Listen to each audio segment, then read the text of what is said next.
I'm going to go with the Cowboys. And they just might win this game 13-10. They'll keep it close. We're pleased to have you join our team. They'll keep it close. Maybe go with the candy all these frickin' mayors around saying, "Oh, let's cancel trick-or-treating." Well, ooh, wow. Against the mayors now. Well, yeah, the ones that say, like, don't take your kids trick-or-treating. All right, let's let our kids have our first because they may be victims of terrorism. Thank you. You got to move on. And it'd be horrible if candy is poison, but so be it. Well, they can poison anything. Right. True. But that doesn't. We still shouldn't stop trying to keep them from getting poison into our system. Well, I don't think by not taking your kids trick-or-treating, you're going to... But then what if it did happen where they did get poisoned? Then you'd have a different... It'd be a horrible thing. It'd be a terrible thing, but... I'm just glad that Diamondbacks manager isn't making decisions for my kids trick-or-treating or not. Whatever. I like Chan-Ho Park. I think he's an interesting sign. Would I have given him $70 million for 5 years? I'd have rather eaten an elephant for dinner. This is how far the Russians have announced that should hostilities break open at some part in the vicinity, that is with their Russian states, that they passed a law allowing them to recruit the nation's pets. The military now says that if war breaks out, the country has dogs, horses, donkeys, and reindeers.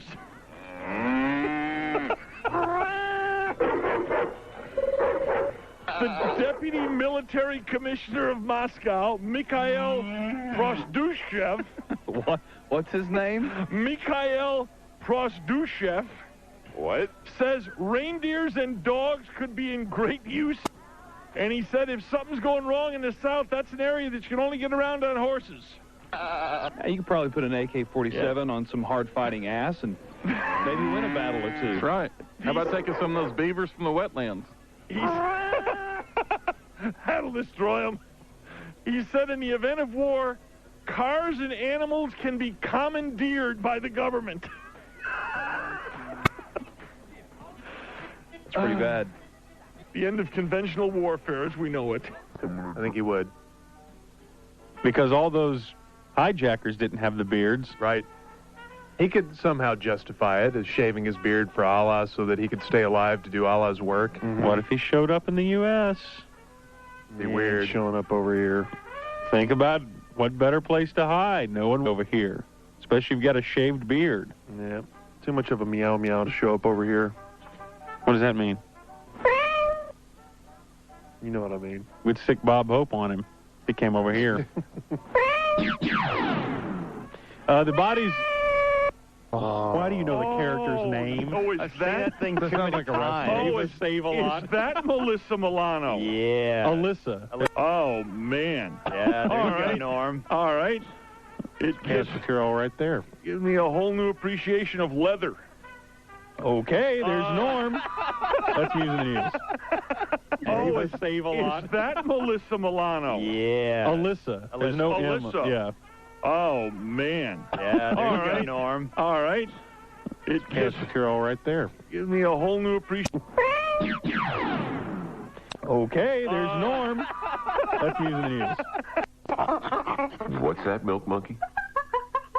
You want me to tell all the P1s that Sports Radio 1310 The Ticket is the place for Olympic coverage?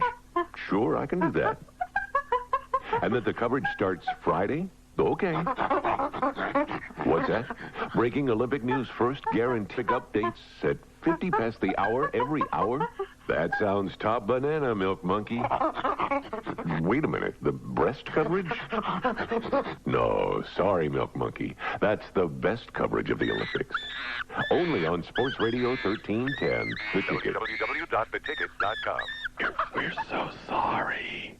We would like to talk about generic talk that's driving us all.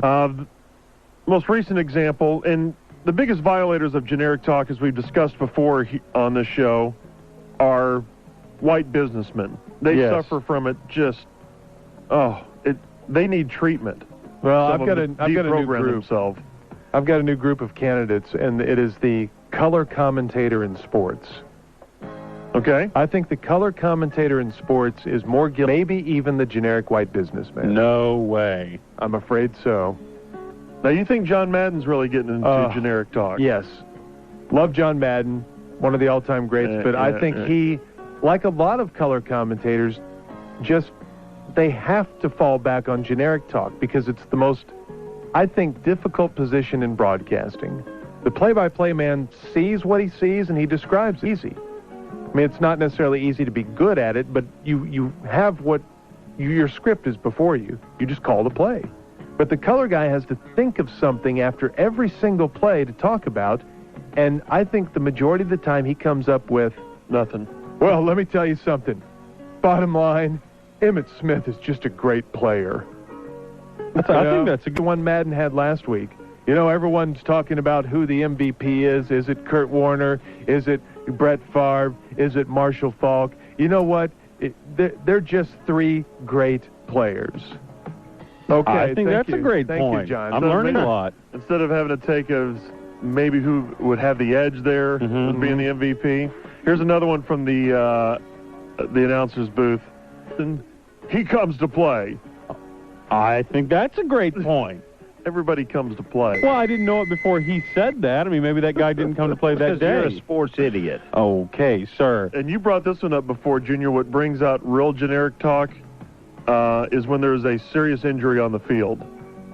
Because they have to throw out the same 10 cliches of, well, we hope it's nothing serious, and like this. Oh, yes. You hate to see something like this happen. And how many times do you hear a broadcaster refer to a player as one of the best at his position, or he's one of the best in the game, or one of the best I've ever seen? I think a lot of people in broadcasting, of course, are sports fans, and we've grown up listening to broadcasters, and we just have absorbed their cliches over the years, and you find it so often in color commentators, Bill, and they can't always analyze or break down a play every single time, so they fall back on generic statements. All right, I want to compare this to the white businessman, because there's two different directions you can go with the argument. Either the white businessman is worse because the color commentator is called upon to talk, so he has to do filler. That's true. But the generic businessman has the option of not giving all that generic filler, or on the other hand, you could argue that it's worse because the color commentator is paid to talk, and he should have something a little bit more than generic phrases. The white businessman, it's darn near intolerable to me. I get so uncomfortable when I have generic talk with people in this office building. Or headed up on the elevator, which is The elevator is absolutely the vortex that sucks in all generic talk. People in there, and they have to start conversing. I was victimized by it this morning. How'd it Riding go? up the elevator and, just said hi, which is really all you're obligated to say in the elevator. Hi. Who are you with? How are you doing? Uh-oh. It's always dangerous on a Friday. Right. Fridays and Mondays are just primed for generic talk. Right. All I said was, how you doing? Well, made it to another weekend. Which is just as bad as, well, thank God it's Friday. TGIF. TGIF, brother. You know what I'm saying? So you guys have long been champions of the cause to do away with generic talk and to fight back against it. Right. Yeah. Start fighting back. Accuse someone when they throw one of those phrases at you. Well, that's generic. Yeah. Don't you have something else to bring to the Say, table? This is your wording, but that's too generic. Now that's going to create a lot of discomfort. Well, now you got double tension in the elevator, but I don't care. Right. It's time to start calling these people, because what they've said is, I'm really not interested in talking to you. I'm just going to throw out a generic statement anyway. Right. That'll fly by. All right. It's almost as annoying as the double interrogative, the double questioning. How you doing? What's up? And Yeah. I tell you another area that I can't stand of generic talk. I hate generic marriage talk between a husband and wife when they're talking to other friends, and they just they rely on those kind of playful generic marital stereotypings. Hey, you want me to play the part of the wife? Huh? You want me to play the part of the wife? Yeah. Okay. Say we're husband and wife. We're going to Hawaii, and we're telling our friends that we're going to. Yeah, man, it's going to be cool. It's beautiful weather out there, and I can't wait to play a lot of golf. Excuse me, shopping? Shopping! Oh, God, just holding up the hand, everyone. Giving him the hand, like, getting real sassy. I hate that so much. The woman who contributes nothing to the income of the family, but she wants to act like she runs the household. And she runs the household not because of any authority. It's because that she acts that way so much the guy's so beaten down he just lets her talk and doesn't contest it. But that makes her feel powerful, to talk about how, hey, I got control of the finances because I do the shopping, and... What about generic talk? Bitch done robbed me. When it gets into the realm of weather, do you like when people fall back on that? I hate that. Man, this is a real cold one that we're having today. That elevators suffer of that. Yeah. I had that exact one yesterday when I went into a store to pick up a pair of pants I had hemmed, and the guy was like, "Boy, it's sure a lot colder than yesterday, huh?" It's like, it sounds generic. All right, but the sun... my response was, well, it got warmer than it was supposed to. The sun came out, and he's like, yep, that'll do it. Generic each other to His death. response should have been? I would respond to that, but that's too really generic. I'll remember that next time. Maybe you've gotten into this, but how do you deal with that? I mean, Start you don't... busting them on it. We're not thinking now. No, don't do that. You don't know these people, so it's really hard to get into a deep conversation, anything meaningful. Right. So what do you No, do? it is. But now what if it's Dan Bennett you're in the elevator with and he does this to you? Well, he's got control of your money, so you got to generic talk with him. Say that we're above this. I'm guilty of it. Oh, I am big time. I am because you're uncomfortable. You don't know what to say. Because I'm like Fernando. It's too uncomfortable for me to combat. Right. So I just find join myself. in with him. Yeah. I had it. I think it was this morning. Rode up in the elevator with a lady. Yeah. How you doing? Well, it's cold out there. Yeah, I didn't need you to tell me that. I also came in from outside. That's the response. Try honest talk. Honesty talk. All right, One I'm day. going to start rolling on some conversations around the... Let's start doing that. Trying to get a hidden mic and engage people in generic conversations. Right, and let's see how it works when you combat them. I'm sorry, I'm not going to respond to that. That's too generic. Oh, they think you're the biggest jerk in the world? I like the Gordon response better. I didn't need you to tell me that. Just on the elevator now. Here's one that men should never fall into. Don't ever, when you're with your buddies and you're talking about doing something that night, going to sports bar, watch the game, don't say, well, gosh, I got to call home and see if I can get me a free pass. A hall pass. A hall pass, yeah. That's awfully generic. Just say, yeah, let me call in, check home, and see what's going on, and see if I have to do anything with the kids tonight. It is the 24th of January. This is the 8th birthday of the radio station. 8 years ago, thank you very much. 8 years ago, we hit the airwaves doing this sport thing. Of course, it is nowhere near the 8th birthday of this frequency, because this frequency, for those who may or may not know this, happens to be the oldest radio frequency in Texas. You're kidding me. No. This is older than BAP 820? Yes. Wow, I did not know that. Yes, we broadcast a program started up after Where Radio Radiates. Honey Hole? What? No? I'm not going to keep going. I want an explanation of that. I thought maybe that was the first show ever on this frequency. The Honey Hole. No. Actually, it wasn't. From 1920 to 1927. Ticket Stud? Diamond Talk. No. You were manning the booth. No. The format was public service. Oh. So what do you think that... I bet they didn't have an overcusser. You can't prove that, though. I can prove it. No. No, you can't either. I bet it was very Walter Winchell. So they have a guy who sits there and reads public service announcements all day? Mm-hmm. But who had a radio in 1920? Now, see, that's a good point. That is a good point. Yes, it could. I don't know. Mountain goats in Iowa? Yep, mountain goats in Iowa. That's right. So 13, was it like a little 5,000-watt pissant station like it is now? Probably. Well, it could have been more because it was governed under the FCC Act of, what, 1939? That's when everybody was set a frequency in 1930. And like, I mean, it could have been 100,000 watts. But I don't know if he had a transmitter or a tower high enough to transmit that kind of power back in 1920. Yeah, they could have set up a tower in Mexico and just been around the world blowtorch. We don't have any audio from those days? I guess not. We don't even have audio from our first show. Yeah. Much less something back from 1920. That's still what U2. And you know what? It used to not bother me, but the farther we get along, I get pissed off every time I think about it. Do you know how early back? I mean, or like the first show that you actually have on tape, the first week at all? I don't know that we have anything from the first year. Didn't your mother tape the first or second or third show? No. Now she did too. Your mother's got some year one stuff. Your mother's got some year one stuff because you made a cut. I've got it somewhere. That's right. Yeah. But that's it. I have no idea how early in that goes. And you know, I was having this conversation last night, though.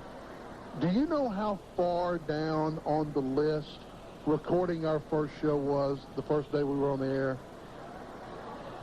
No, I don't. You have no idea. That was so far down on the list. Less about that. It lasts longer than 2 weeks, much less 8 years. I was just hoping we could get through the first day. You know, it was 8 years ago today that you and I were probably looking at each other going, well, what are we going to do? What do you think, man? No, we declared victory.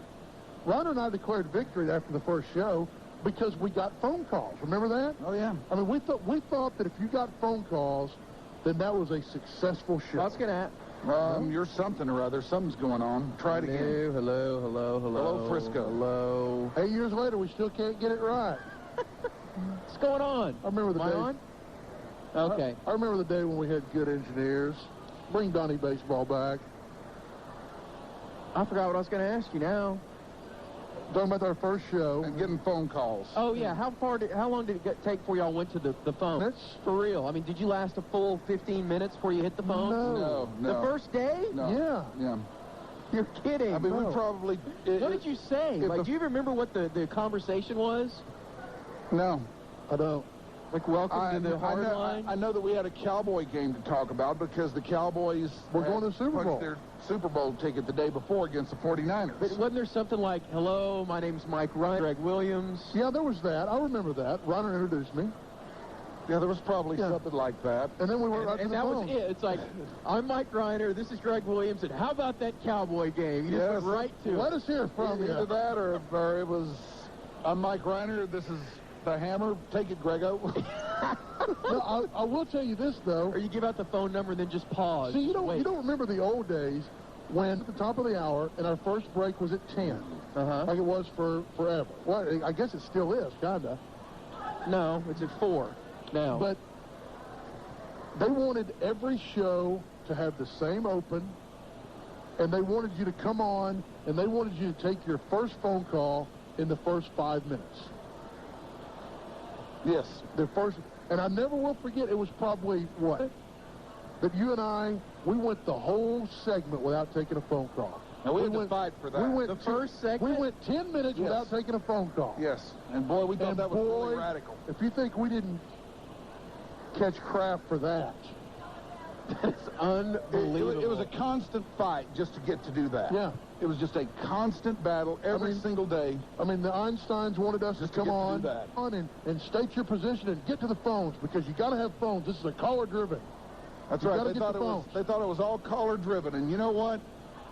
8 years thereafter, I'm seeing that they were absolutely right. So let's go.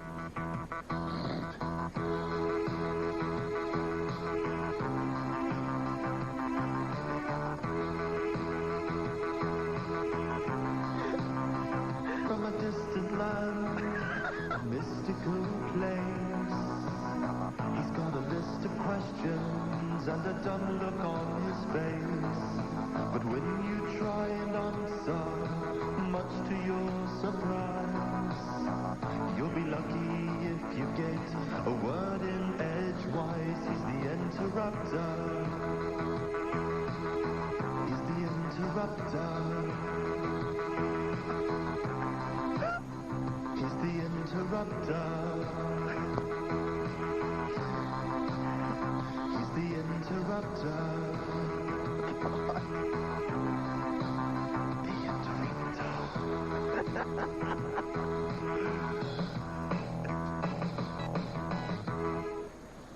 Who is that band?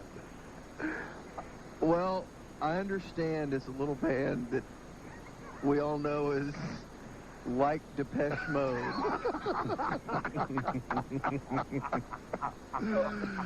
Well, the Interrupter joins us now. How you doing? Hey, Hardline. Hello, Interrupter. Mike, Greg, Rob, hey, the whole gang's out here. Glad you're down here. Wave to the Hey, hey, the Interrupter. good to meet you up there in Radio Land. Golly jeepers. Now everybody knows what the Interrupter looks like. They sure do. There's Thor Tolo from KDKA. Say Hey, hello to Thor, him. how you doing, buddy? Doing a report? This is kick-ass in here, man. This is really kick-ass. You like kick-ass. this? Oh, this kicks a lot of First ass. Super Bowl, isn't it? Radio stations around here everywhere. You ever seen anything like this, man? Never in my life, man. Never in my life. Yeah, first Super Bowl. Having Yeah. a good time? Oh, Like New God. Orleans? Yeah, I hear you're sick. Yeah, I don't feel real well. That's too bad. Well, okay, far out. That's my job. Why do you want to do my job? Sorry. It's okay. That's cool. Well, you have something for us here, or you just come by to hang out? Well, I was going to come by to hang out, but I thought I'd go by Media Day first and see if I could get something actually accomplished, and I did. You wouldn't believe it, but they purchased from the Super Bowl teams. Every one of them. Every one of them. Son of a bitch. So surely I could have 2 or 3 minutes to spare with just one of those guys, you know? Right. And I found one for the New England Patriots. Is that right? Yeah. Who'd you find? I forget his name, but it's on the mini disc. When we play it, we're going to hear his name. But my goal is, to interrupt you. I don't let you finish your answer and maybe piss you off a little bit, maybe make you laugh. Yeah, far out. Far out. Or some All right. such. Well, let's listen to the Interrupter with a New England Patriot player whose identity we will learn momentarily. All right, we're here with David Nugent. Defensive tackle, right? That's right. All right, David from Memphis. And as a kid, in your wildest dreams, did you ever think you'd be involved in a scene like this? No, I never did. I mean, this is something you dream about, you know. David, that's great. Does it seem like another world ago that you guys were back in training camp training for this moment right now? Yeah, it seems like it was forever ago, you know, and it's probably 6 months ago, you know. Hey, you're making my life better with that answer right there. How much free time do you have at night? Do you have a chance to actually experience the city? Yeah, we went out last night. Had a good time. Went out. I don't care. Your family and friends, are they just maybe as excited as you? I mean, or is it possible? Yeah, this is just, we all share the same excitement. We're all thrilled, and I'm just videotaping. Who cares what they think, really? Seriously, does it really matter? Do you fear the Rams? Do you actually fear them? Do you fear getting injured? Not at all, man. As a competitor, you never fear your opponent, and you just go out there. It's too much info. Don't care. How do you plan to stay calm all week? The excitement's going to build and build and build. Can you keep your nerves? You just, you know, you're with your teammates and you're all preparing at the same level, so you don't. You know what? That's a bad question. I don't really care about your answer. Are you ready for when that initial gun goes off? It's time to strap it on.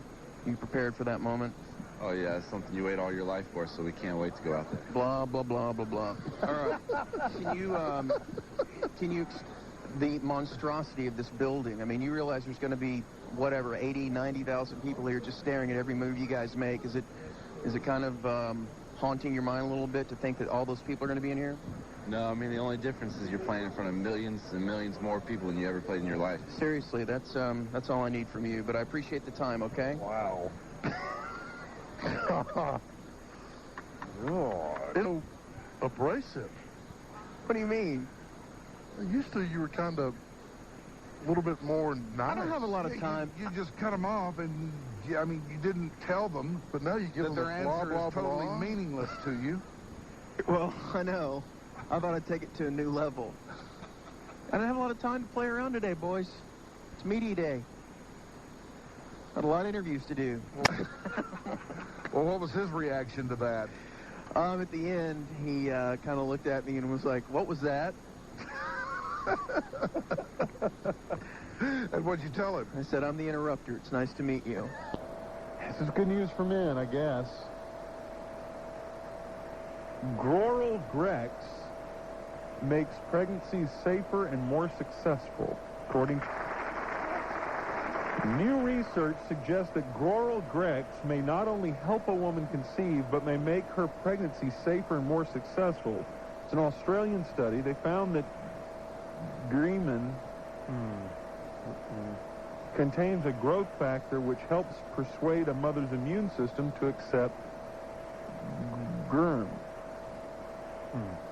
Claims to have found evidence that regular exposure before pregnancy, especially by mouth, helps her immune system to get used to her partner's germ.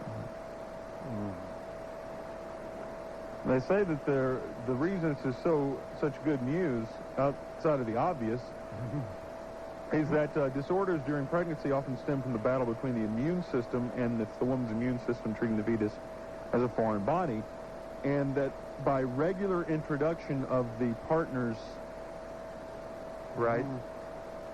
it helps her body get used to that, and it makes for a much more successful pregnancy. Makes sense. So now doctors there are starting to recommend that women do that. Yeah. And they was strongest if the woman ingested. Wow. So for all you dudes out there, that makes So how much of a better study could we have today? Now it's real easy to trick them into stuff. Terrific news. You're supposed to spit it out, you dope. Norm, you're not supposed to swallow it. Norm knows a lot about it. Boy, now we have scientific research behind us. If you don't think I'm not going to carry around a copy of this study with me everywhere I go. I couldn't. And I even forget the player that I got a hold of. This poor guy, he was begging for a life raft to be thrown his way, and I just wouldn't do it. Is this the guy that we heard earlier in the show? No, I think this is a different guy. I asked two players these sets of questions. Kenyatta Jones, number 74. Kenyatta. It's an interesting name. What kind of name is that? It's come from Kenya. I was a leader by the name of Jomo Kenyatta. My godmother named me that. Really? Yes. I think he spoke at my school once. Is he? Or is he? No, he was. I mean, he's still living now, but he probably could have though. I mean, he's still living now, so. Well, excited? Yeah, I mean, it's just an experience, you know. First year out the box, and being just being able to experience this and being in this atmosphere, first class, everything, just seeing it, you know, that just give you the knowledge of what it takes to get here again. So. Right. Yeah. Are you guys gonna go out there and use a number 2 pencil or what? I mean, this is. I mean, I think we're gonna do the same thing we did. Can't turn the ball over. That's what any game. You can't turn the ball over. We go out there and do that.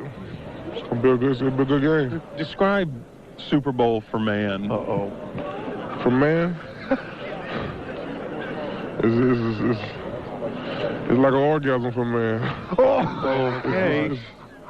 Super Bowl is Explain that. It's just it's the highest of highest. You know, I'm not even, you know. I've been in the league. This is my first year in the league, and just seeing some guys who've been in the league for 10, 12 years and never been in a playoff game, and just to see the smile on their faces and you know, and the way they, you know, taking all this in, it's just. You've been through a lot of pants so far. Yeah. You can tell it's, you know, it's when you, like I said, it's like a. How much like here? Getting you one. Is the Patriots did good? Do you find yourself in the kind of Haber state of Ulamata, or are you even interested? I wouldn't say that there. I mean, I won't say that there. I feel a part of it, you know. I played feel a couple part games, of it. So, you know. Is he sweating yet? What do you see as the difference between football, and if not so, then why? Between football and just in general, I guess. Football. Football, I mean, it's American sport. I mean, everybody love it, and it's something you can you know, sit back and watch if you're not playing, or if you're playing, it's something you can, you know, enjoy doing. This team that you're on right now to a set of, say, boots. I mean, how would you do that, and why? If I would compare this team, I think I would compare it to. What would you like to say a set of boots? You mean like a core of men, or when you say boots, you mean like a core of men or something like that? Well, I guess could be. I tend to think of them more as footwear. Core for boots, I would say it's like some high-tech boots, the kind the police wear. The kind of police wear, you know. Right. Step over everybody to get where you want to get to. Right. In your opinion, I guess just kind of in your opinion. About this? or not. In my opinion, it's unexplainable to me because, you know, like I say, I'm a rookie and it's just overwhelming to be here. And poor guy. This experience, you know, cameras, microphones. I mean, I don't. It's a great experience, you know. Your coach, in light of recent allegations, is kind of reforming the personal ethic. Is the team involved? Yeah, I think the team's involved. I mean, that's why we're here. We've been involved the whole time, so everybody's involved, you know. Yeah. You think that, as far as testifying, you think there's a... Well, everybody has a testimony, you know. It's that widespread. Yeah, so it's pretty much, I would say, yeah, testifying, you know. All right, have good and get give. You said what? I said have good and, you know, give. Make sure you... All right, you too. All right. Oh, man. Oh, you missed there was a vaginal slice born at the end of it. Oh, good. Yeah. Boy, that really poor guy could just feel those, because he was trying to fight through it. He was determined to ride that one out. Yeah. Sometimes he was confused and he would question Gordo, and then sometimes he just tried to make the best of it and give you an answer. Yeah, it's one of those things. He got caught up in that little vortex that we all gotten caught up in. When someone says something to you and you don't understand it, you're really only allowed to ask about twice if they can repeat it. Born. Oh, there it is. Just have to answer it. You can't. You're not allowed to keep trying to figure it out. That was funny. That was one of the better confusing question guys. What did he respond, by the way, when you said vaginal slice born at the end? I don't know. Did he say anything after that, Rob? I guess not. Did he give you a weird look? Yeah. Oh, yeah. He did. He was giving me a weird look, kind of looking at me, saying, "Yeah, you know, just." The whole time, I think he thought his brain. He was missing time. Well, you were trying to be confusing there. How lucky is he? You get to breastfeed off that? Yes. All of a sudden, Angelina Jolie's your mother, and you get to breastfeed. That is wonderful. Oh, Milk Monkey joined us. What's that, Milk Monkey? Yeah? Oh, yeah. That's true. Well, calm down, Milk Monkey. Calm down. I laughed. Oh, what are you doing to my leg? Birthdays. Hey, Milk Monkey.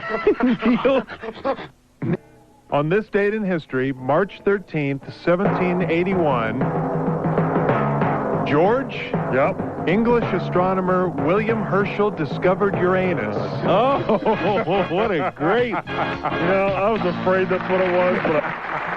George, it's a great thing when scientists discovered Uranus. That's right, George. On this date in history, William Herschel discovered Uranus. Frito, what are you doing this weekend? So when this Hershey guy was poking around and found Uranus, Did you watch anything good on TV last night, Frito? Oh, sorry. Norm told me about this morning. Did he really? Yeah. No, Norm's big Uranus Frito, fan. don't fall on their show with me while they do their show. George, let him talk. He was saying something. Go, keep going. Frito was saying that Norm's a big fan of Uranus, George. Wow, that's nice. Rich, did you have something you wanted to contribute? I was just going to clarify that because George seemed confused by the fact that Norm loves Uranus. No, George? That Delaney chick was in Larry Sanders' show. By the way, people were saying that Dana Delaney is in Philly. That's Kim Delaney. Thanks. What have you booked for? What have you booked for Norm's show today, Frito? We're going to talk to someone from New Orleans because apparently in New Orleans they just found out that Uranus has been discovered. George, why does astronomy talk make you so tense? Why can't you just accept that this is history? It's fact. On March the George, English astronomer William Henry Herschel discovered Uranus.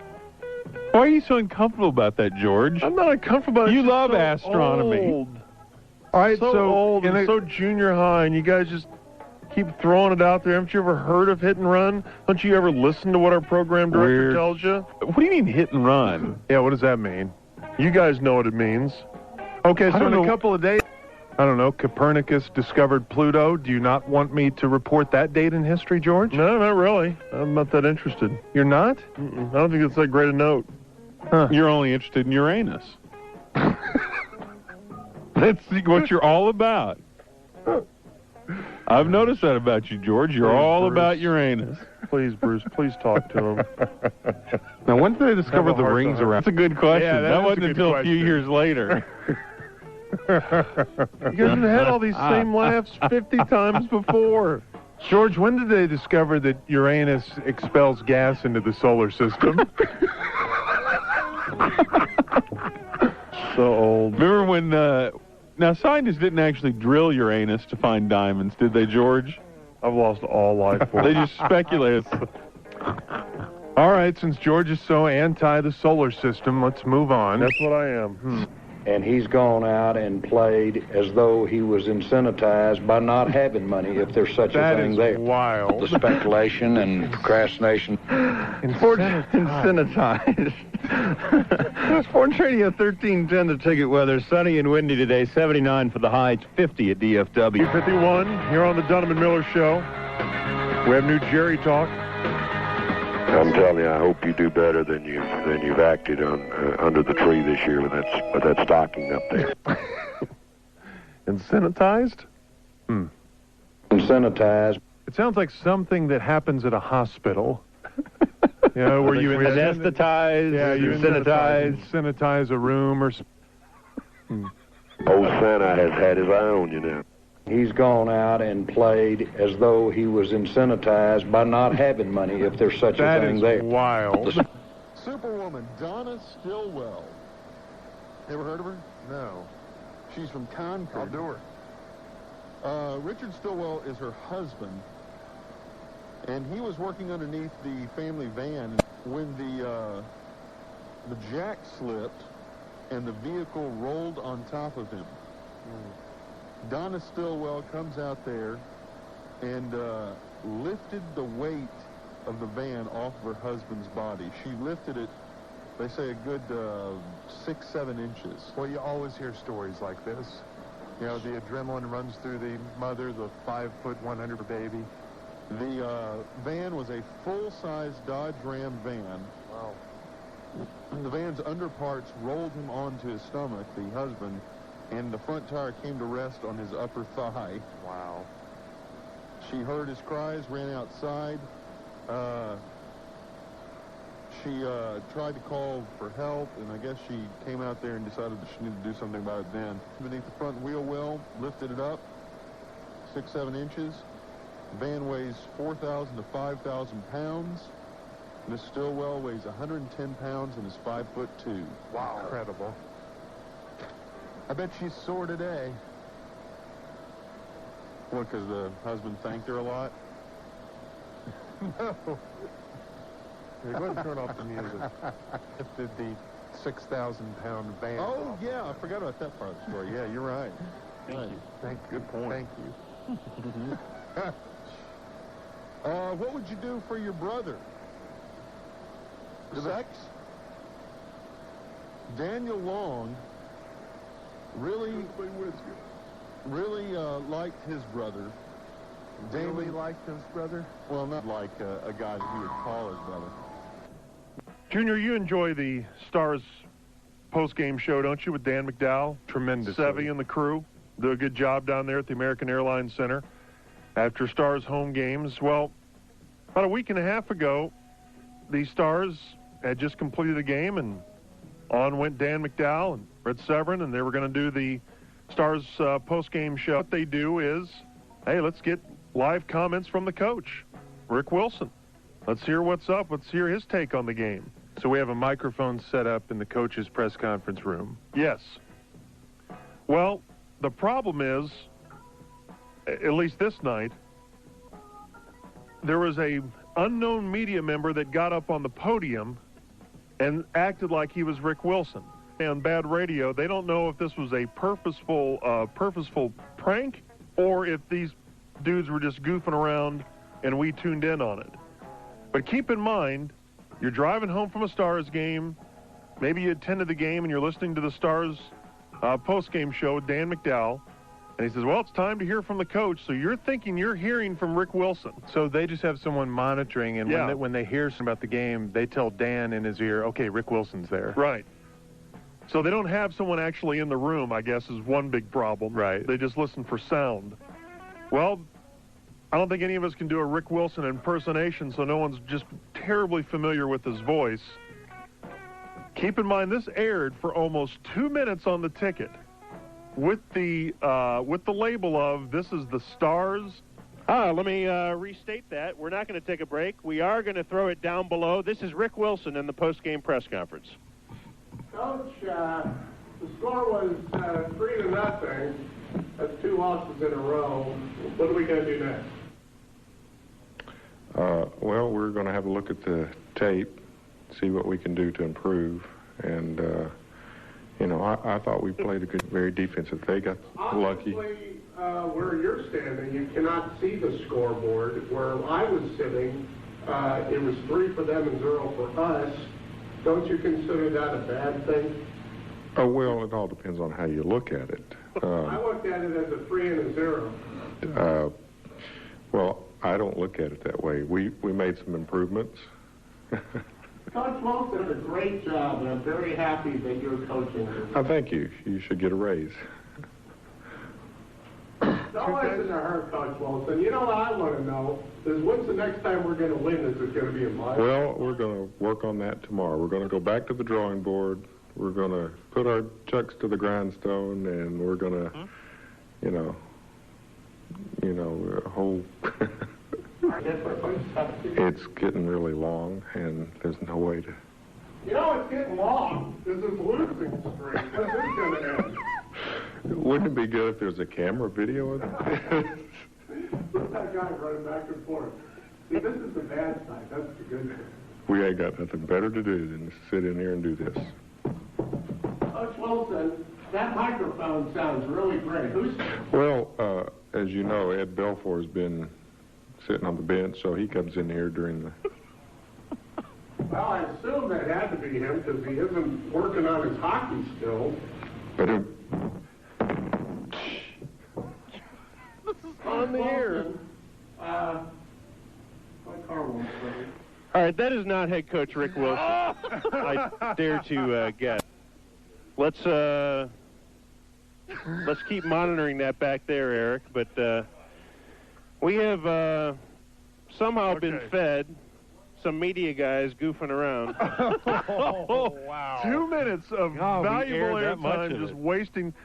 Let's give that to Spastic Eric because he was running the board and was, he listened to it and just said, left it up. Don't you have to Dan gets it. 10 seconds of that? Yes. 10 seconds of that, and you go, okay, it's a bit. Yeah, it's a bit. Yeah, because the same guy was asking the same stupid questions over and over. Well, yesterday they played this, and Dan said that at first he thought it was a guy from Jersey, and so he was kind of just not paying much attention. But they should have caught it when they said, wouldn't it be great if there was a TV camera? I think that's got to go on Dan. Dan, it's his show. Yes. Well, for the guy, he ought to know Wilson's voice. I got to say, whoever was up there as Wilson was pretty, had a voice that was convincing. I know, it sounds like a coach. Maybe not Wilson, but sounds like a coach. But the guy asking the questions, when have you ever heard a press conference where the same guy in an annoying voice...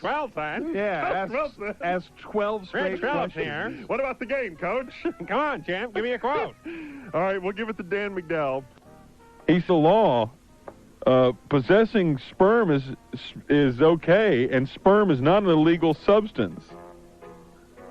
Well, yeah, I guess.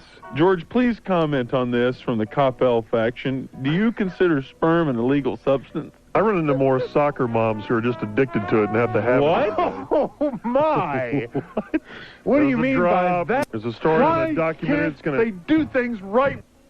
The story on a documentary that's going to be on CBS on Sunday night. That would have been a good story Not to as talk entertaining, about. not as fun. Yes, it is. He runs like that.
And the Cobra talked to Mike Francesa, one of the real sports blowhards of WFAN in New York, one of the big stations. And hey, Mike and the Mad Dog, let's not sell them short. They are probably the preeminent afternoon drive station. And if you don't believe them, just ask them. They'll tell you how good they are.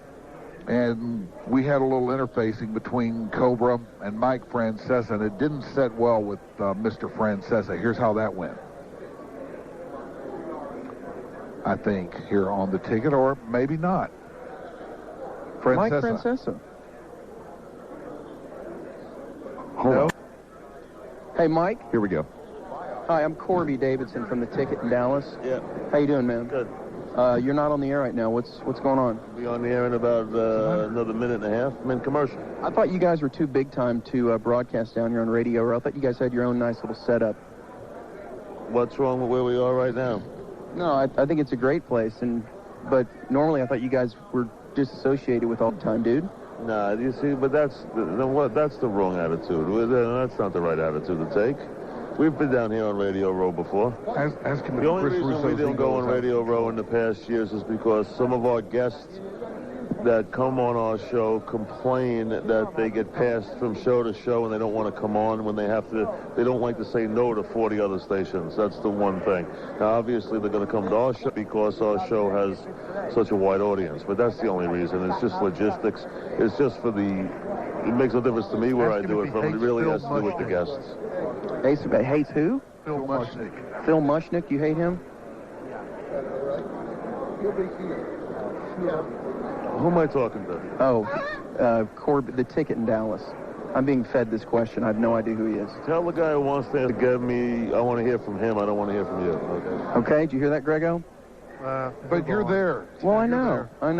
All right, buddy. Are you, when are you going to retire? Because you got to be like a multi-millionaire now. I didn't hear a question. When are you going to retire? Question mark? You're in Dallas and you're worried about when I'm going to retire. Yeah, I mean, you're... Dallas. Well, no, I didn't even know who you were until they were pointed out to me, but I was just thinking that you make a lot of money since you work in New York and you're doing it for a long time. That's a very keen observation. Okay. Well, listen, good luck with everything, and we'll talk to you soon, all right? He's giving me the blow-off look. All right, so that sent... that was. Because that guy... All right. You think that's what? You can take it. You turn it off. All right, yeah, you can go ahead and fade it down. All right. Yeah, that probably is it. You think he called the NFL PR department or whatever? Somebody from that station got the NFL involved in this, and they sent a guy. Because I'm telling you, everybody, all New York media, they're squealers. They sent a guy down here to tell us, don't have Mike. Everybody in the New York media, they're tattletales. So, okay, we're not going to go down there where all the big stations are with a live mic, but there are a few guys down here. And being that she was dating at the time says that, well, I don't think that she was entirely faithful to me, so I don't think this baby's mine. Now he's come out and named names as to who he thinks the baby belongs to. The baby... Gary, it's Fernando. No. Didn't know that, did you? He says, look at Matthew Perry for paternity on this one. That's right. They were doing a movie together here in Dallas. Right, called Servicing Sarah, and apparently that's what Matthew Perry was doing. It's about the time our own Steve Nash had contact with her. Yes, it is. He doesn't name Steve, does he? Huh? Does he no, name he Steve? didn't name Steve. No. But you go in and out. All right, no arm, that's enough. How ridiculous is it that Al Gore would actually call you on the night of the election and try to persuade you to vote Democrat? So let's listen, and listen closely. Play the drops again, Psycho. Listen for these drops. All right. Okay. Good. Yeah, right. The bit's funny enough, drops. This is 2 years ago, fake Al Gore and Edna. Yep, W2414. Hi, this is Bruce Jenner, and I'm calling from the National Democratic Party, and we're wondering if you made it out to the polls yet. I've already voted. Okay, well, listen. We have a special treat for you. Vice President Al Gore is on the line with me. We're calling from party headquarters, and he'd like to say a few words with you, if you don't mind. All right. Is that okay? Yeah, fine. What's your name? Edna Taylor, okay. And you're in Dallas, right? Dallas, uh-huh. Okay, Edna, hang on 1 second. Vice President, it's Edna, and she lives in Dallas. Edna in Dallas. Okay. Hello. And how much time do we have with her? Pardon? How much time do we have with you, Edna? A few minutes? Yeah. Okay. Few minutes, Al. Hello, Edna. Yes. It's Good. How are you doing? I'm doing fine. How are you? I'm doing just wonderful. I was just calling because we want to make sure that we get our Democratic supporters. Oh, honey, I voted early vote. Did you vote for me, Edna? Sure did. Good. That is just wonderful to Yes, hear. I did. Because it seems like I'm really failing in the nation. Yeah. I'm just keeping my fingers crossed. I win. I tell you, though, it does scare me to death imagining if I actually was president. You know, it's a big job. Yeah, I know. Yes. Well, I tell you what, Edna, we're going to win the White House as long as we have the support of good Hispanics like you. I certainly hope so. That's right. And what do you do for a living, Edna? Oh, I'm working down here at the VFW team. You know that I'm a Vietnam veteran. Uh-huh. Oh, are you really? Yes. All right. I've actually volunteered to go to Vietnam. Yeah, my son was, he was in the Marines. And Really? He was the Vietnam, too. Was he really? Yes, uh-huh. Is he still in the military? No, he's not. He got out. Oh, good. Yeah. Yeah, I volunteered to go over there just where I could shoot some Chinese. Good. All right. Go America. Yeah, right. Yes, actually, I'd never mentioned this on the campaign trail, but it was a pretty wild time over there. I know, that's what my son said. Yeah, a lot of pot smoking Oh, and boy, I'm telling you. yes, a lot of sex with hookers. Oh, yeah. Oh, I shouldn't say that in front of mixed company. Oh, I'm sure of that. Oh, I'm tell you what, my bowels are so full right now. I'm gonna have to cut this conversation a little Okay, short. well, that's good. I'm glad to talk to you. Okay. All right. Okay, Edna. All right. Hey, I smudged a gopher with my car. All right. Okay, bye. All right, Edna. Oh, my God. Genius. She is genius. I've forgotten how funny that was. Yeah, right. Yeah, right. My finally from Chippewa Falls, a 22-year-old bloomer man was accused of having sexual contact with a cow. Another cow. Gosh. He had a charge dropped after he pled guilty to bond jumping on Tuesday.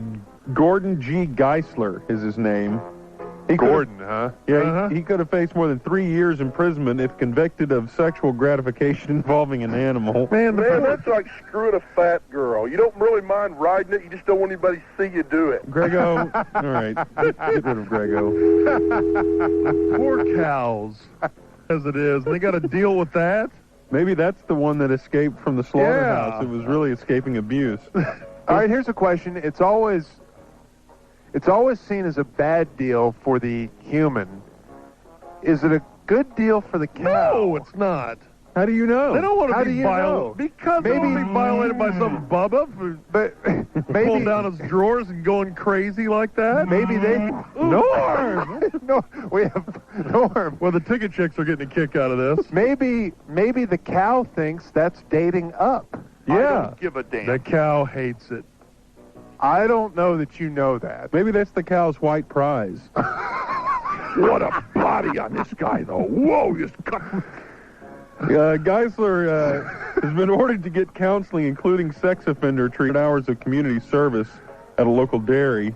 A unidentified man went to the farm of Geisler's sister in May, and when he walked into the barn, he saw Geisler having sexual contact with a cow. Did it say what kind? How do you act? You know what the hell I do for a living? Oh. Some of you have no foggy idea. know you can do it for a living. Jeremy, make up a quick little, we'll give you some time here, a little 30-second playlet of what that might have sounded like, Norm getting busted. Again, and while you do that, again, I asked the question. I know it's always joked about, okay, yeah, you go to A&M, and there's only 2 things from Texas, steers, and you know what else. And, okay, how common is this? I don't know what else. It's common. You really think it's common? Yeah, I think this is very common. Sure. Okay, think of the ones right. we Stories. Stories you hear about that are legend, a lot of them. I don't know. Remember Last Picture Show, Gordo? Absolutely, and I don't think Larry McMurtry would lie to us. It was a rite of passage for those kids. That was that was one of the high school deals where you had to go through it to become a man in the eyes of your peers. They took you out to the barnyard and let you date for a while. That's Am I hot? Yeah, I'm hot. I'm making a hell of a living here. Thank you for that playlist. Thank you, Jeremy. No, that was too bad. Where are the cop sounds? Is he milking it? Maybe he Right, was Jeremy. out. Thank you. That's what it was. Sorry. Ticket chicks are still laughing. I'm uncomfortable. All right. Okay.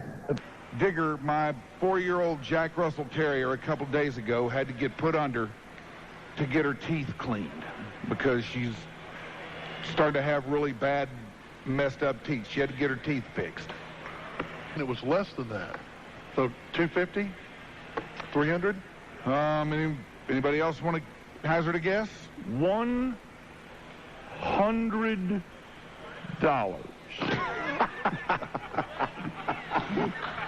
Well, that was a very, very dramatic guess. Right now, here is the Harry Karaoke Song of the Day. It really is. Seriously. Yeah, it's Seriously. coming up sometime here on WRR or KAAM or even the little ticket, as you may prefer. We're going to do it. 1310, the oldest radio frequency in the Dallas market. We're 24 former home of the old Jim Lowe Show and Cat's Caravan. Harry Karaoke. AAM. We're going to do it. 30-second stretch now. Don't you worry. We've got everything under control in here. Don't you worry about a thing. It's going to be coming up right about now. Oh, hey, Harry. Gordon. A 41-second stretch. From Psycho Dave. Not paying attention? Too distracted by payment for meth, odd drops. I've been consistent with my my conduct with people, regardless if it may be moral or amoral, or moral, so to speak. You know, people know not to talk to me. Yeah, I love it when people just don't talk to me. That's an awesome feeling when people just walk by you and say hi and just don't talk to you.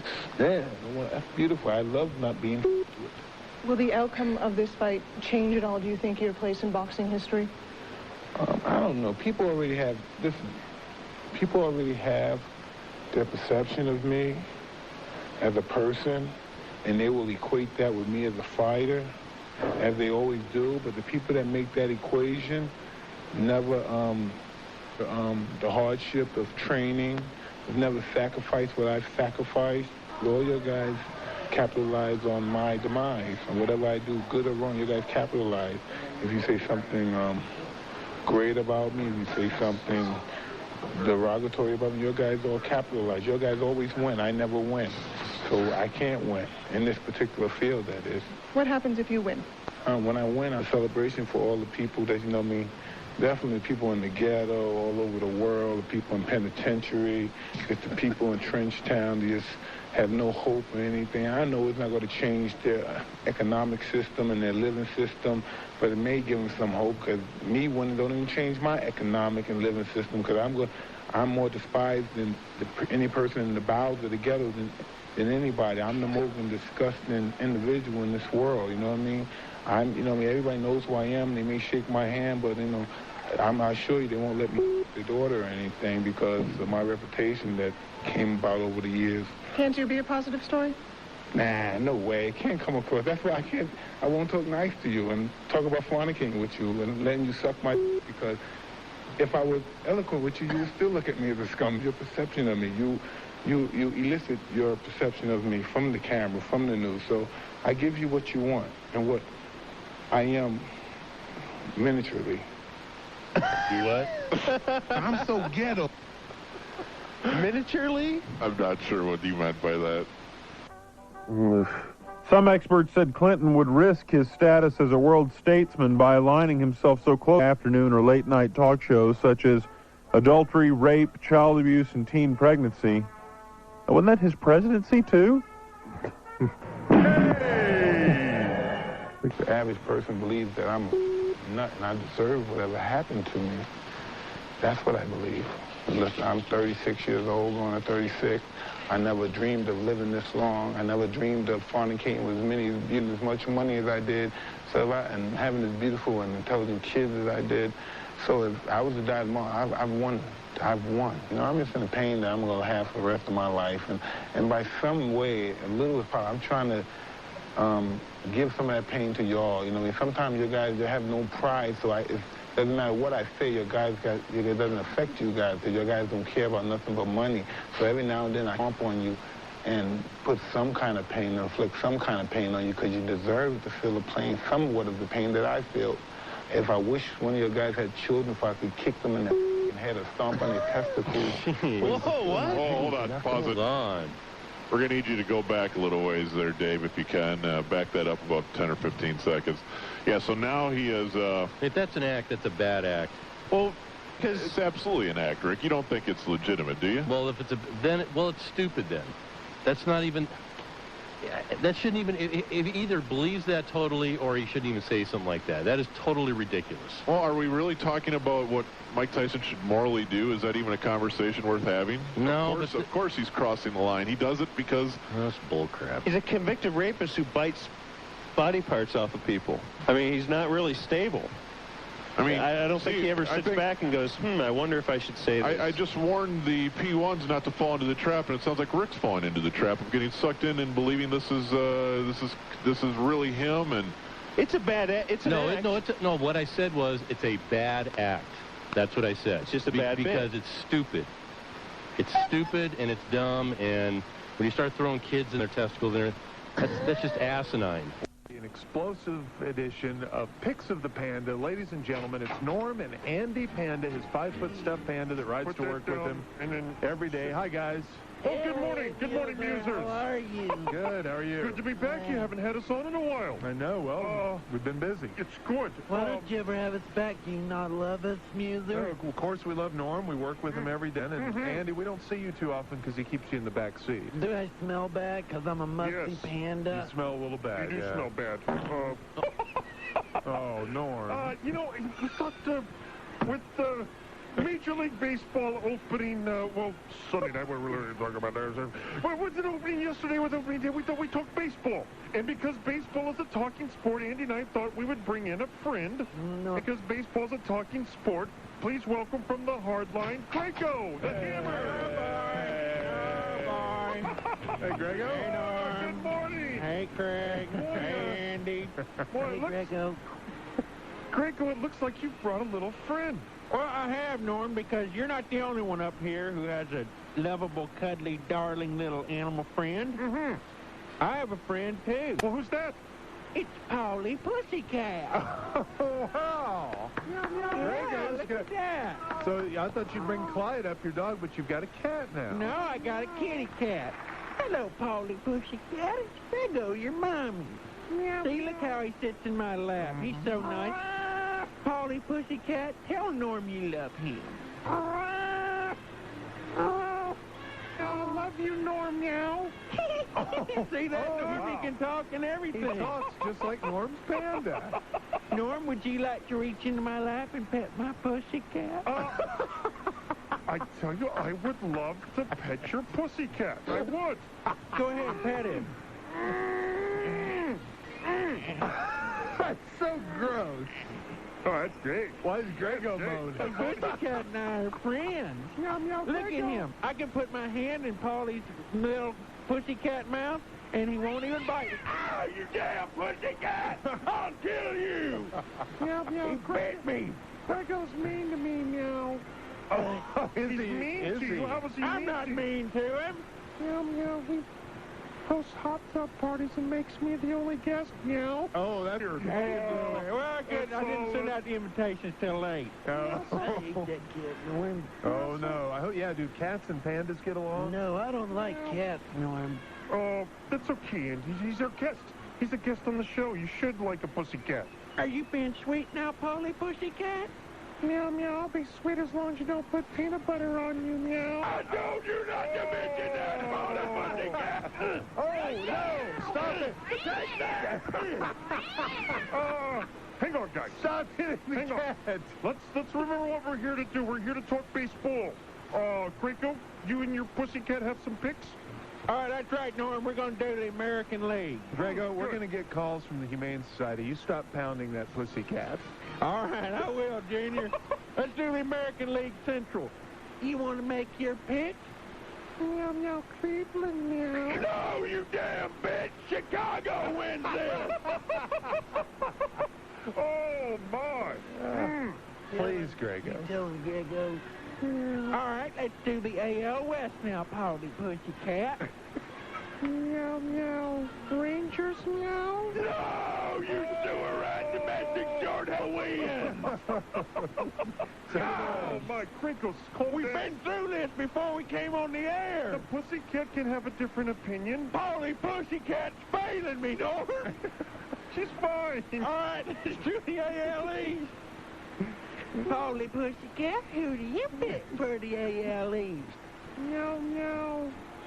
Baltimore, meow. You stupid pillmeat, I'll kill you! Oh, my gosh. It's the Yankees! Settle down, Grego. You bitch!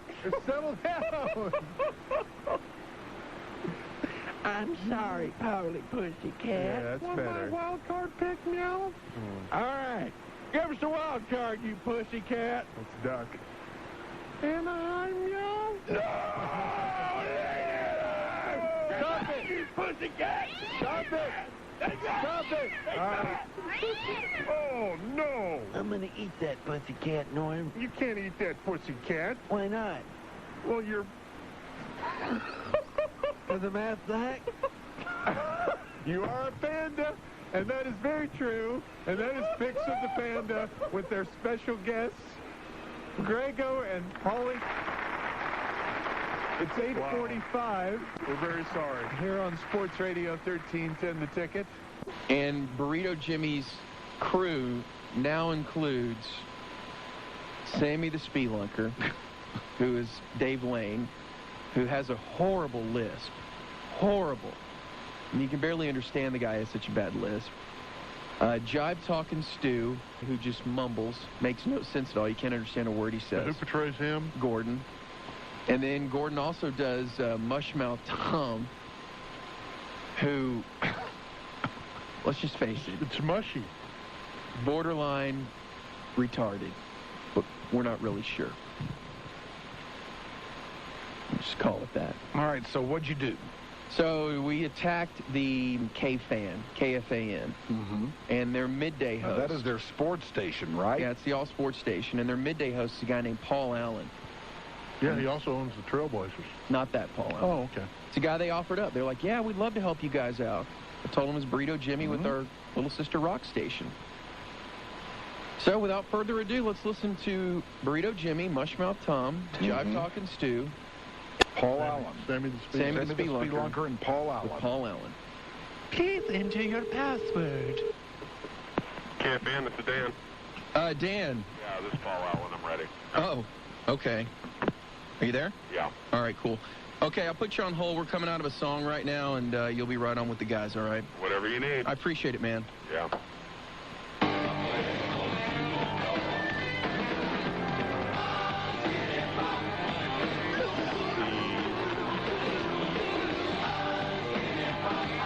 What happened if she's from Mesquite? Okay! Okay! Okay! Okay, that's That's the first song today that we've heard on the Burrito Jimmy Show. It's almost noon. We're a little late. Sorry about that, everybody. We're just a little bit late. But it's time to start our show right now. And the whole crew's here. Me and Jive Talking Stu and Sammy the Speed Loster and my very best friend in the whole world, Mushmouth Tom. Okay, the big story in town, the Mavs, they moved on to the second round in the playoffs. Okay. Okay. And they beat Minnesota. And joining us from the sports station way up in Minnesota. Hey, Paul, he's going to tell us what happened last night. Hey there. Hey, what's going on? How you guys doing? Oh, good. Good. All right, thanks for the nice applause. Thank you, Dallas. Thank you, surrounding cities. Yeah. What's going on with everybody at the Lone Star Park in Grand Prairie? How are Oh, the horses. Yay! Yay! Okay, hey, what happened to your team? I mean, we really bent you over the sink, huh? Yeah, Nadine. It was just a conglomerate of better players rolling up to Minnesota, beating a team that doesn't necessarily vibe that well together. Dirk Nowitzki completely outplayed Kevin Garnett. And we up here in the great upper Midwest know that Dirk is Hang on, Paul, hang on. Excuse me? Paul, hang on, what is it, Mushmouth? I have to go to the party. You gotta go potty. I told Sammy to take you. I know, but his zipper was stuck, and I'm not gonna fish it out. I'm sorry, Brio. Encapsulated no tengo tiempo para Minnesota Timberwolves. Calm it down there. Calm it down. Hang on, Paul. Calm it down. We'll go. Hey, say something that calms you down, Mushmouth. Say the alphabet. You always love to say the alphabet. It calms you down.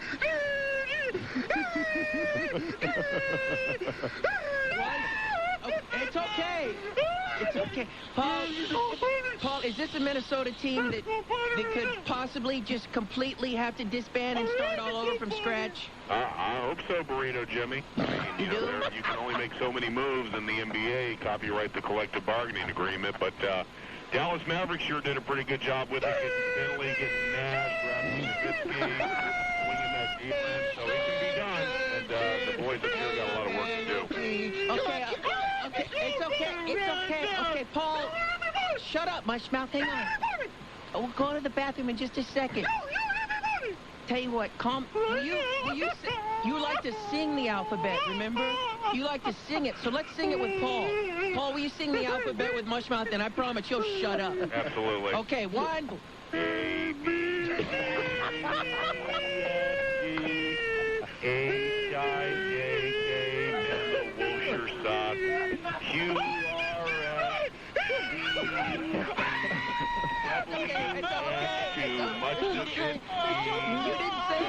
is how we sing our ABCs, and Dallas Shore did it to thee. Okay, shut up! Mushmouth! Mushmouth! Tell that sarcastic little immature mushmouth bastard to shut up. Don't cuss in front of him. Please, Paul. Dogs are beginning to run all throughout Dallas and Minnesota because of his voice. It sounds like a dog whistle. Paul, don't cuss. I'm sorry. We don't curse on the air, okay? Yeah, Will you just say you're sorry. No tengo tiempo para Pablito. Okay, say you're sorry in English, not in Spanish. I'm sorry. Okay. All right. Sammy, you got a question for him? What's up? Stu is raising his hand. He's jumping all over the place. I haven't heard from Stu all day. Let me jump in here right now. You're John talking to Stu from Beating Over the Bone. No, man. I mean, we fit. I want to ask a real sports question if I may to get away from this nonsense. Giving on that. No, Shaquille O'Neal. Giving on that is a lot of criticism to have been unbeaten or unbeat. Putting the ball to the back of his boss did. Do you think that all this cynical candidating of the implausible word? If I was on the phone, I ain't ever listened. I absolutely concur. I think that's the most succinct point I've heard all day. That's a fair question. Yeah, it is. Okay, so my turn? Yeah. I don't think you're going to be answering that question, but anyway. It's my turn! Paul? Yes, Sammy. This is a little off the sports base because I have a serious interest in lakes. Here in Texas, we have... Lakes or legs? Lakes. Oh, lakes, okay. Here, we have man-made constant level lakes in Texas. Yeah, but you got better strip clubs. That's true. Oh, working blue! In Minnesota, you have 10,000 real lakes. Is that true? Correct. Do you have a favorite? Which one's your favorite lake, Paul? In the business, we call it the land of 10,000 lakes. And my favorite, Sammy, would be Lake Minnetonka, for that's the place on which Prince lives and filmed a majority of his movie Purple Rain. Oh, really? We love Prince up here. There's a reason they called Minneapolis Erotic City, if you know. Oh, that's some dad humor. Or just like when Dirk had our team and Dirk was behind our team, he said, copyright Prince, I never meant to cause you any pain. Okay, let's move on now. Yeah, Hey, there's a contest that because went over like a Nick Van Exel jump shot yesterday.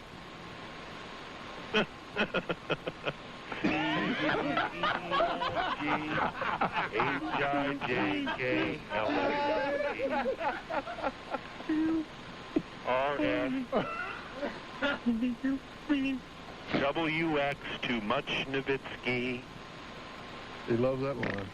Okay, let's have a contest because Sammy's been killed. I love lakes. Yes.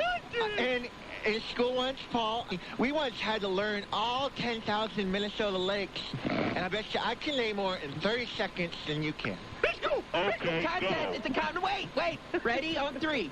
1, 2, go! Turtle River Lake, Bowstring, Vermilion, Escocia, Cotton, Kemah, Ottawa, Edwards, Billy Locks, Scarstone, Pinkstone, Pennywaxers, Ashton, Big Big, Switchside, Minnetonka, Foot, John Terry, Believer, Chick-Chack. We win!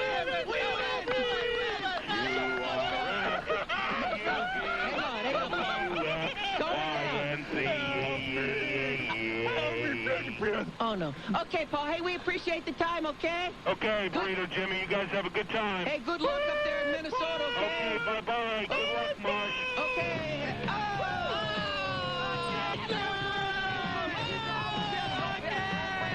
Well, you know, I just have to bet on. Wow. Once again, another sports guy in Minnesota thinking, you know, I can get into a top 5 market. I can do it. That was genius. That was genius. When he started doing the alphabet on his own during his layout, during his two jokes. He's got to be a player. That guy. He's got something. I know. All right, joining us in Gordo's Corner today, we have a special guest. He couldn't be in studio, but we do have him on the phone because we were very interested in his shtick. Frank Caliendo is with us. Yay. Good morning, Frank. Hey, guys, how are you? Fine. Now, a lot of people are probably familiar with your work on Mad TV, seen on Saturday. On Jay Moore's show on Monday, too, the ESPN show. Oh, yeah, he's a good friend of ours. He's doing some... Not really. Madden stuff. Are you guys big Madden fans or no? Oh, I'm a huge Madden fan. See, I am, too, and, you know, Madden past few years has gotten... people have been knocking him and stuff, but I still love him, and that's one of the reasons we want you on, because you do just a killer John Madden impersonation. Some people don't like him. Makes me feel smart, you know? He tells you things in a game you already know. He doesn't give you new information, really. He'll say things in the game like, if the quarterback, if he throws the ball in the receiver, if he catches it in the end zone, then that's gonna bow wow wow yippee yo yippee yay. That's gonna be a touchdown. God dang it! Wow. He says some things that he says some things in the game that are so ridiculous. He'll say things like, "Great football is about great football, and when you got great football players playing great football, that's the best kind of football to play. And if these guys were not playing great football, that would be the best. That wouldn't be the great kind of football that we all love." Man, that is dead on. Funny. Have you ever heard Madden do this? He'll think like 35, 40 billion different things, throw them all in one sentence because he thinks they go together. Summerall didn't say anything because, you know, he'd been drinking since last Sunday. Yeah, come on now. I'm just kidding. I love Pat Summerall. He's got the greatest voice on earth. He never used it, though. Just did those little phrases and thank John Madden for everything he said. A guy's running down the field. He could paint a beautiful picture with the English. Hey, to the 25, there's a flag on the play. Hey, if the referee, if he throws the flag and he did make a mistake, then there's probably going to be a penalty. But Madden stuff sentences together like it's ridiculous. It'd be like, great. Sometimes you can tell. One time I remember, these are the guys. Now you know that when there's a guy with a crack pipe on the side thing, and now you know, Ace is a place with the how wide we're. And there's a rainbow out today. The way a rainbow works, you got the sun over here, there's a cloud over here. At the end of the rainbow, there's a pot of gold and a leprechaun. He's do a little dance, make a little love, get down tonight. Maybe I had some of that crack. And then Brett Favre had a dog on his leg, and once a farmer had a dog, and Bingo was his name. Oh, I learned how to spell bingo in third clap by NGL Raster. If he wants to get rid of it, boom, tough acting, Tinactin will get rid of it. Oh, gosh. God, that is incredible. No, we also understand that Madden, I don't know if you're a fan of his, but he's not a fan of you, right? No, my manager went up to him at the Super Bowl and goes, what do you think of this guy who does this wonderful John Madden? I don't like it. What do you mean you don't? I don't like it. I should have been Shrek. Should have been Shrek. I know where the Muffin Man is. You know, the thing I hate is that, of course, we're on radio, and people can't see the facial expressions along with it. Because you do kind of affect that thick-tongued look, too. Yeah, there's one. I make two faces. There's one face where I'm just completely blank and staring out into nothing, and there's another one that looks like I just ate the world's most sour lemon. I got a stuff in my mouth from '85. I want to tell you, Marshall Falk is the greatest player in the world. Now, there's guys in the universe that are better. There's a guy from Mars that can levitate. It's tough to tackle a guy when he's above you. And then there's Zipnot and Blepno from Venus. I mean, these guys can pass through solid objects. So these guys, I mean, they're tough players. But Marshall Falk, first that we know of, and in the world that we know, that he is the greatest player ever. God, that is so perfect. You know, it sounds like he almost, that Frank is like playing a drop from a computer screen or something. Yeah. It's like, or it sounds like he's handing the phone to Madden. Right. Of course, guys, Al Michaels is the greatest announcer in the world, if you don't count about 10 other guys. But Al Michaels is going to become the and man, too. That's what I call it, because that's the only thing you can say after Madden states the obvious sometimes. It's like, hey, that guy that guy got mud on his jersey. And now there's less mud on the field. And I hate you, Al. I will kill you. How do you think they're going to be as a team next year? Say that again. You cut out. I was going to say, how do you think they're going to be as a team next year on Monday Night Football? It'll be interesting to see. I mean, honestly, I'm one who's going to tune in to, rewrite my act. But I think it'll be good. I mean, but it's not the same, because some are all kind of just let Madden do everything. Al is not exactly that. Ask Boomer Esiason. Al is not kind of a guy, so... Yeah, it didn't really work out for Boomer. All right, so what are some of the other voices that you do? I love Robin Williams. The thing I love about Robin Williams, he can go into a place he's been like 2 million times before and make it seem like it's the first time he's ever been there, and walk in and be like, oh, my God, what an incredibly wonderful place. It's your bathroom, Mr. Williams. Oh, I guess I've been there before, huh? At the Improv? Yeah, I'm at the Improv. Can I give out that number? Yeah. The guy who asked if he can give out the number, knowing that if he asked, boom, you'd have to give it out. It's 214. I'm sorry, that's not it. Here's a guy who got the wrong number, and the guy next to me, Trey from the Improv, is about to kick my butt. The number is 972-404-8501. John, number after 8 is 72. I got a dash in there and then a 404. I mean, 404. I love that. It sounds like a highway somewhere. Then there's 8501, which does not sound like a highway. But if it may be in the Zipnot and Blepno universe, it might be. So 972-404-8501. Here's a guy who found like 30 different ways to say the number 3 times. And then you say clubs.com. I mean, boom, hey, well, hey. God. Can I keep... Or are you gonna be there tonight and tomorrow night, or what? I will be here all the way through Sunday. We have 2 shows tonight, 3 tomorrow, 7, 9, and 11. Actually, let me start over. Here's a guy who should have started at the beginning and then gone to the end. When you start at the beginning, you go left to right, and of course the Japanese go right from left to America, and Dallas is in America. It's like apple pie, and not like the kid in the movie American Pie.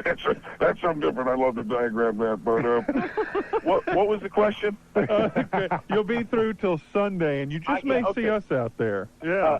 I'd love to see you guys. It's 8:30 and 10:30 tonight, 7, 9, and 11 tomorrow, and Sunday is an 8:30 show as well. And as well, here's a guy who just keeps plugging. I can't believe that Caliendo is this much of a publicity whore. Oh my goodness, it's getting weirder and weirder. We want all Ron. We want all P1s to go see this guy because he is genius. There's a guy that's on tour. I'm sure you guys have heard of him. You probably don't know too much about him, but his name is Mark Calcavecchia. All right. Yeah, Heard of sure. him? Okay. Yes. He's won a few times. Won a bunch of times. He's won a major. Very good. Has he? Yeah. He won a British Open. And very cocky. Oh, really? Oh, yeah. Very. Knows he's really good. This is a guy, this is like a Lanny. He needs to mix in a few more majors I know. before he gets cocky. He's one of those guys, though, that everyone wants on your team if you have a bet going. Mm-hmm. You know, he'll go out there if he has $2,000 in his, one of those types, and win. Very good money player. Won a ton of times. And like I said, he knows it. So I thought I'd go up to him and confuse him with Mark Brooks. Now, does he know you? Mark Calcavecchia? Yeah, has he ever been on the teabag or anything? I've never seen that guy in my life. Never, not one time in my life. Okay. Now, he's a nice guy, jerk. He's just very, very cocky. Okay, so you're going up to him and confusing him with Mark Brooks. Yes. Fort Worth zone. Yes. Mark Brooks. Those who don't know who Mark Brooks is, he from Fort Worth. He's a member at Colonial. He's a guy who last year was in a playoff at the U.S. Open. Pretty cocky himself. Very, kind of a jerk. Yeah. Now, let's not beat around the bush. Mark Brooks is kind of a jerk. And so I thought I'd pick the cockiest guy out there and just confuse him with a general ho-hum guy. Now, Mark Brooks has won a major, but his stats aren't even close to Calcavecchia's. Not even close. You're going to get that British Open and that PGA mixed up, I've got a feeling. Just might. All right, let's listen to Cobra with Mark Calcavecchia. Okay. First off, you're a guy who's put together pretty nice and a major. Looking back, are you happy at this point? Yeah. Shoot. I mean, it's been a good little roll for me. Good career. I still got a lot of good golf left in me. So, you know, it could have been better, but you know, everybody in golf says it could have been better. So, you know, I'm happy with what's going on. Obviously, the win at the PGA Championship career. I won the British Open. Some people, whether fair or unfair, have labeled you as kind of surly. Why is that? It's surly? I don't know. I get a little grouchy out there every now and then, but I don't know. That's not. I'm only surly the 5 hours I'm on the course. The other night.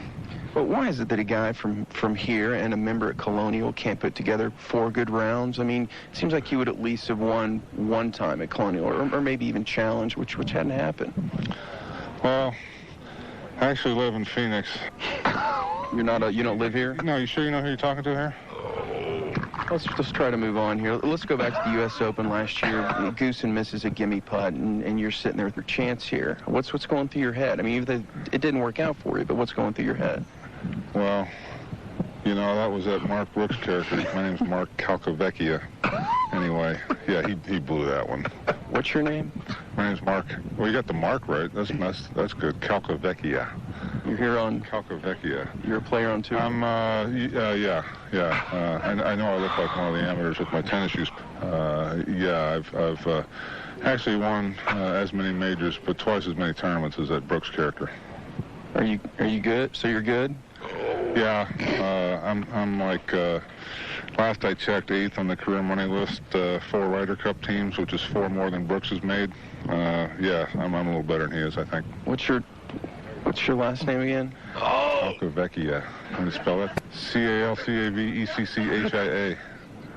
All right, well, cool. Well, good luck this week, Mark. All right, thanks. Thanks, man. Oh, my. I didn't think it was possible to top the tenseness of Wade Boggs, but that may have done it. The worst is just looking him in the eye the whole time. He hates you. It's so... Now, did you Mark Brooks either? No I know. kidding. Which is about 4 See, more you find a guy like that...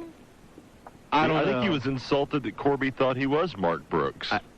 Guys like that are that good, and he is. I mean, he's very good. Not like Now, did you let him Tiger off Woods the good. hook? Afterwards? Yeah. No. You didn't? No. That's it. So No. he walked away from that thinking that his time was wasted by a guy who thought he was... I loved it when he goes, "You think I want to spell that for me?" And you go, "Yes." Yeah. And what's up with let's try to move on here? God. That was a panic is what that was. Boy, it sure was. You dropped all your good ammo too early. I normally don't do interviews with women unless I fornicate with them. So you shouldn't talk anymore. That was a Tyson quote. That wasn't a Norm quote. That was a Tyson quote.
Really?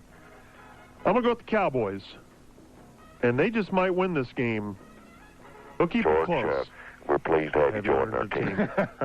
They'll keep it close. Maybe go with the all candy these frickin' mayors around saying, "Oh, let's cancel trick-or-treating." Well, Ooh, wow. Against the mayors come now. on. Well, yeah, the ones that say, like, don't take your kids trick-or-treating. All right, let's let our kids have a rotten time on October 31st because they may be victims of terrorism. Thank you. It'd be horrible if candy is poison, but so be it. Well, they can poison anything. Right. True. But that doesn't. We still shouldn't stop trying to keep them from getting poison into our system. Well, I don't think by not taking your kids trick-or-treating, you're going to prevent them from getting poisoning. But then what if it did happen where they did get poisoned? Then you'd... It'd be a terrible thing, but... I'm just glad that Diamondbacks managers are making decisions for my kids trick-or-treating or not. Whatever. I like Chan-Ho Park. I think he's an interesting sign. Would I have given him $70 million for 5 years? I'd have rather eaten an elephant for dinner. This is how far the Russian army has fallen. The Russians have announced hostilities break open at some part in the vicinity, that is with their Russian states, that they passed a law allowing them to recruit the nation's pets. The military now says that if war breaks out, the country has the right to conscript dogs, horses, and reindeers.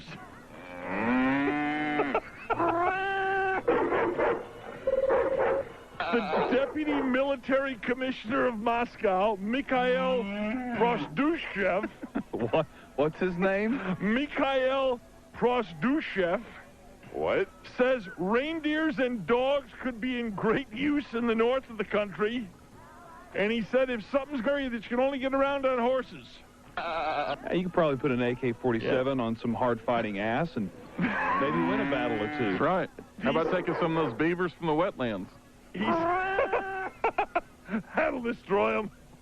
He said in the event of war, cars and animals can be commandeered by the government. Bad. The end of conventional warfare as we know it. I think he would. Because all those hijackers didn't have the beards. Right. He could somehow justify it as shaving his beard for Allah so that he could stay alive to do Allah's work. Mm-hmm. What if he showed up in the U.S.? Be weird. Showing up over here. Think about what better place to hide. No one would expect you to be over here. Beard. Yeah. Too much of a meow meow to show up over here.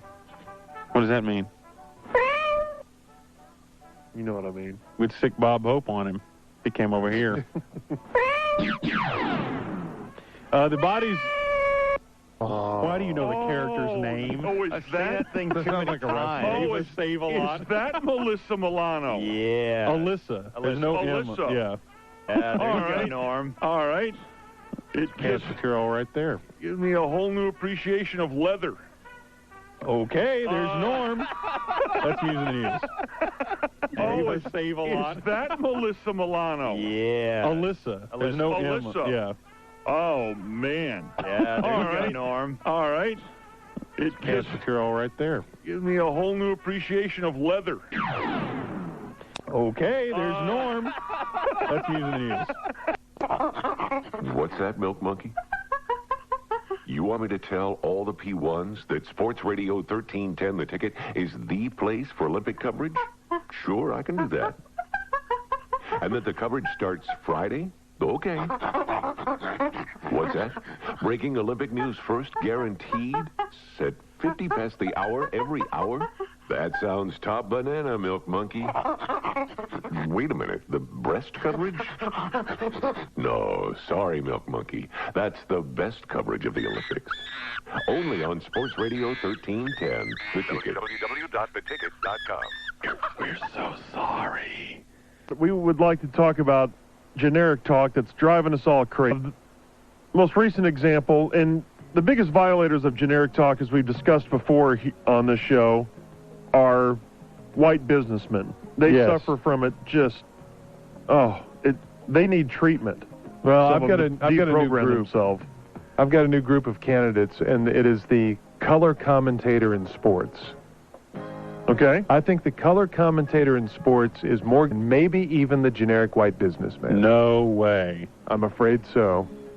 Now, you think John Madden's really getting into generic talk? Yes.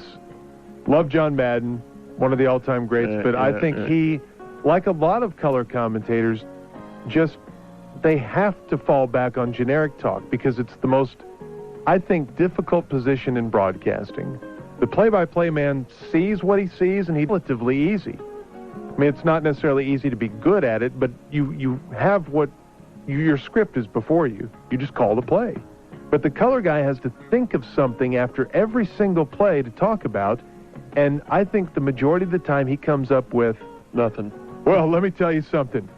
Bottom line, Emmitt Smith is just a great player. I think that's a good point. Or everyone's talking about who the MVP is. Is it Kurt Warner? Is it Brett Favre? Is it Marshall Faulk? You know what? They're just three great players. Okay, I think that's a great point. point. Thank you, John. I'm learning a lot. Instead of having to take as maybe who would have the edge there as being the MVP, here's another one from the announcer's booth. Well, one thing, he comes to play. I think that's a great point. Everybody comes to play. Well, I didn't know it before he said that. I mean, maybe that guy didn't come to play that day. You're a sports idiot. Okay, sir. And you brought this one up before, Junior. What brings out real generic talk is when there's a serious injury on the field. Mm-hmm. Because they have to throw out the same 10 cliches of, well, we hope it's nothing serious, and you hate you hate to see something like this happen. And how many times do you hear a broadcaster refer to a player as one of the best at his position, or he's one of the best in the game, or one of the best I've ever seen?